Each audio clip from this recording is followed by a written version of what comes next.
হরে কৃষ্ণ সুধী ভক্ত সজ্জন, আশা করি সকলে কুশলে রয়েছেন এবং ভজন কুশলে রয়েছেন। তা আমরা সূচি অঙ্গন পেজে এই 21 দিন ব্যাপী চন্দন যাত্রা মহোৎসব আমরা উদযাপিত করছি এবং ভগবানের মন্দিরে স্বামী বিবেকানন্দ যে ইস্কন মন্দির রয়েছে, ইস্কন মন্দিরে ভগবানের প্রতিদিন এই 21 দিন ব্যাপী 21টি রূপে ভগবানকে সজ্জিত করা হচ্ছে। আজকে হলো পঞ্চদশ দিন, অর্থাৎ 15তম দিন। এই 15তম দিনে ভগবান এক অপরূপ রূপে সজ্জিত হয়েছেন। সেই রূপটা হলো ভগবানের চৈতন্য বেশ রূপ, অর্থাৎ শ্রীমন চৈতন্য মহাপ্রভু আজকে থেকে 550 বছর পূর্বে পাবন অবতার হিসাবে, পতিত পাবন অবতার হিসাবে আবির্ভূত হয়েছিলেন। ভগবান আবির্ভূত হয়েছিলেন ভক্ত বেশে। তিনি ভগবান রূপে আবির্ভূত হননি, কিন্তু তিনি স্বয়ং ভগবান। তিনি ভগবান শ্রীকৃষ্ণ স্বয়ং। তিনি মানে শ্রীমতী রাধারানীর যে ভাব এবং শ্রীমতী রাধারানীর অঙ্গকান্তি নিয়ে এই জগতে আবির্ভূত হয়েছিলেন কৃষ্ণ প্রেম বিতরণ করার জন্য। তিনি স্বয়ং কৃষ্ণ, তিনি স্বয়ং কৃষ্ণ হয়েও তিনি কৃষ্ণ প্রেম বিতরণ করেছেন। বৈরাগ্যের প্রধান ছিলেন সেই চৈতন্য মহাপ্রভু। আমরা জানি চৈতন্য মহাপ্রভু 24 বছর বয়সে বিষ্ণুপ্রিয়া দেবীকে ঘরে রেখে, গৃহে রেখে, মাতা সূচিকে ঘরে রেখে তিনি সন্ন্যাস অবলম্বন করেছিলেন। কারণ কি? কারণ হলো এই যে কলিযুগ, কলিযুগে তিনি এসেছেন। কলিযুগে আমাদেরকে উনি বোঝাচ্ছেন যে কলিযুগ হলো যে দোষের আকর, এখানে ত্যাগই হলো মূল মহিমা।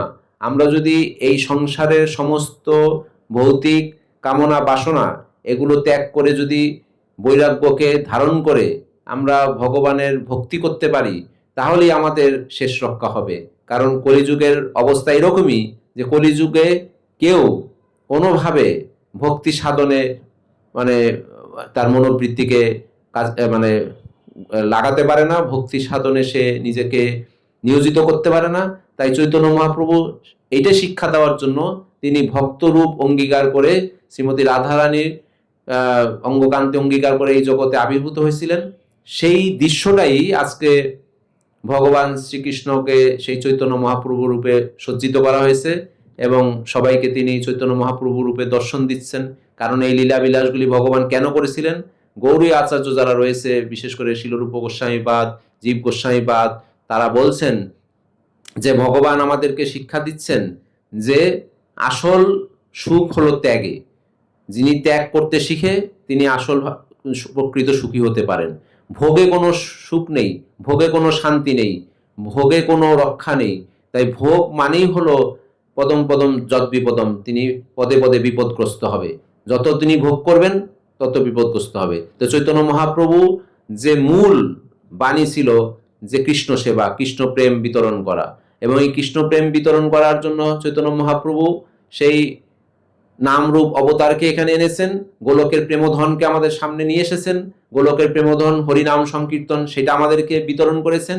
জগায় মাধাইকে তিনি উদ্ধার করেছেন। জগায় মাধার মতো পাপিষ্ট ব্যক্তিকে তিনি পরিত্রাণ দিয়েছেন নিত্যানন্দ প্রভুর মাধ্যমে।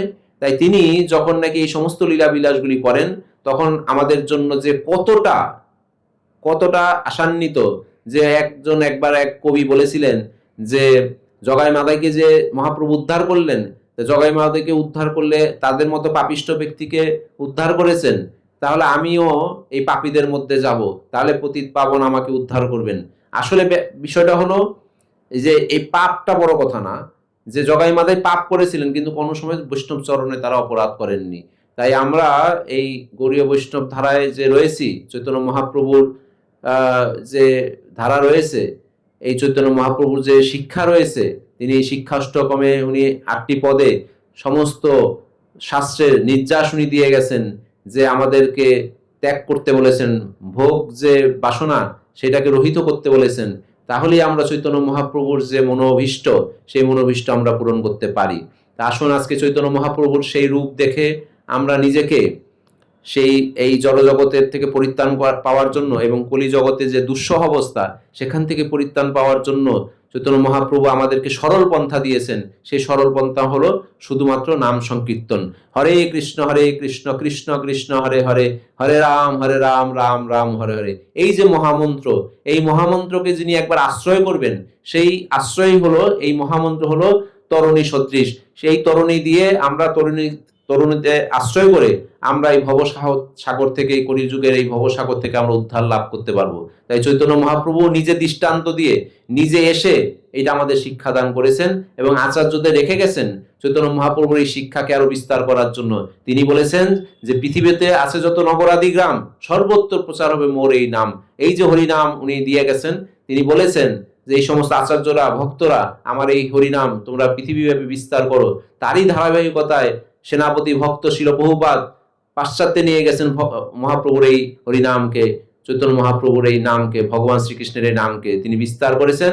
এবং আজকে দেখেন যে পাশ্চাত্যবাসীরা চৈতন্য মহাপ্রভুর এই বাণীকে হৃদয়ে ধারণ করে, প্রচার করে, নিজেদেরকে চৈতন্য মহাপ্রভুর ভক্তরূপে পরিগণিত করে আজকে কৃষ্ণ প্রেম তারা আস্বাদন করতে পারছে, কৃষ্ণ ভক্ত হতে পারছে, চৈতন্য মহাপ্রভুর ভক্ত হতে পারছে। এটাই আমাদের সার্থকতা। তা আমরা এই রূপে আজকে ভগবানকে দর্শন করছি, চৈতন্য মহাপ্রভু রূপে, যিনি এই কলিযুগের পাবন অবতার এবং কলিযুগের একমাত্র আশ্রয় হলো এই চৈতন্য মহাপ্রভুর নাম সংকীর্তন। তাই চৈতন্য মহাপ্রভু বলছেন নাম আর তার মধ্যে কোনো তফাৎ নেই, তিনি এবং নামই একই ব্যক্তি।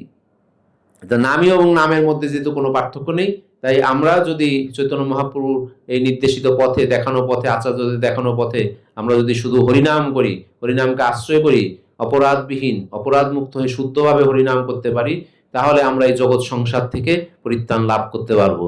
তা আসুন ভক্তগণ, আমরা চৈতন্য মহাপ্রভুর বাণীকে সার্থক করি, হৃদয়ে ধারণ করি, প্রচার করি, সবাইকে উৎসাহিত করি, সবাইকে দর্শন করার জন্য আমরা আগ্রহী করি। তাহলেই আমাদের এই মানব জীবন সার্থক হবে।